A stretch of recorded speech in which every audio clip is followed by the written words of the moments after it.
నటసింహం నందమూరి బాలకృష్ణ గారికి సంబంధించి ఒక విషయం చూడముచ్చటగా ఉందని సినీ పరిశీలకులు అంటూ ఉంటారు.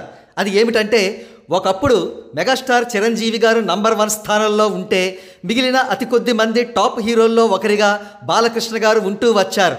అయినప్పటికీ ఎటువంటి భేషజం లేకుండా తాను నేడు బి గ్రేడ్ హీరో స్థాయికి పడిపోయినా తన సినిమా కలెక్షన్ల బాగోగుల కోసం చిరంజీవి గారిపై బాలకృష్ణ గారు పూర్తిగా ఆధారపడుతున్నారు అని అంటున్నారు సినీ అభిమానులు. వివరాల్లోకి వెళదాం. అది 2017వ సంవత్సరం సంక్రాంతి సీజన్.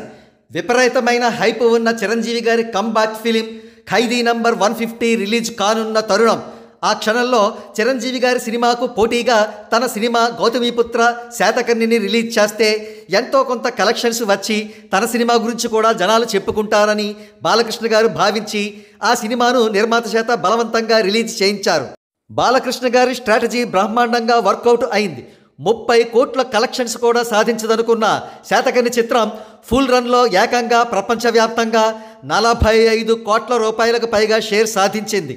కాగా చిరంజీవి గారి ఖైదీ నంబర్ 150 చిత్రం బాలకృష్ణ గారి చిత్రానికంటే డబల్ కంటే ఎక్కువగా 106 కోట్ల రూపాయల వరల్డ్ వైడ్ షేర్ సాధించి అప్పట్లో నాన్ బాహుబలి ఇండస్ట్రీ హిట్గా నిలిచింది.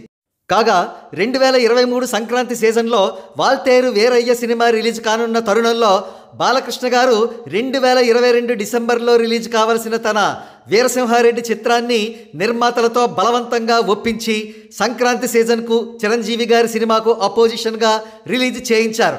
ఫలితం మళ్ళీ మరొక్కసారి 30 కోట్లు కూడా షేర్ రాదనుకున్న వీరసింహారెడ్డి చిత్రం ఏకంగా 65 కోట్ల రూపాయల షేర్ సాధించింది. కాగా యథాప్రకారం బాలకృష్ణ గారి సినిమా కంటే డబల్ కంటే కూడా చాలా ఎక్కువ మార్జిన్లో చిరంజీవి గారి వాల్తేరు వీరయ్య చిత్రం సుమారుగా 140 కోట్ల రూపాయల షేర్ సాధించింది. కాగా చిరంజీవి గారు ప్రస్తుతం highly anticipated fantasy entertainer Vishwambhara చిత్రాన్ని చేస్తున్న విషయం తెలిసిందే.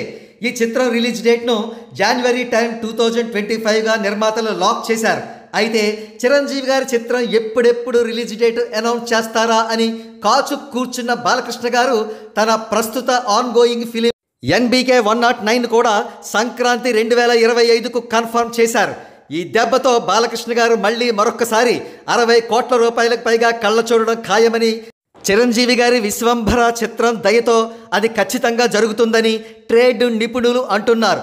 కాగా ఈసారి డబుల్ మార్జిన్ కాకుండా ఏకంగా బాలకృష్ణ గారి చిత్రం మీద 4 రెట్లు ఎక్కువగా విశ్వంభర షేర్ సాధించే అవకాశం ఉంది.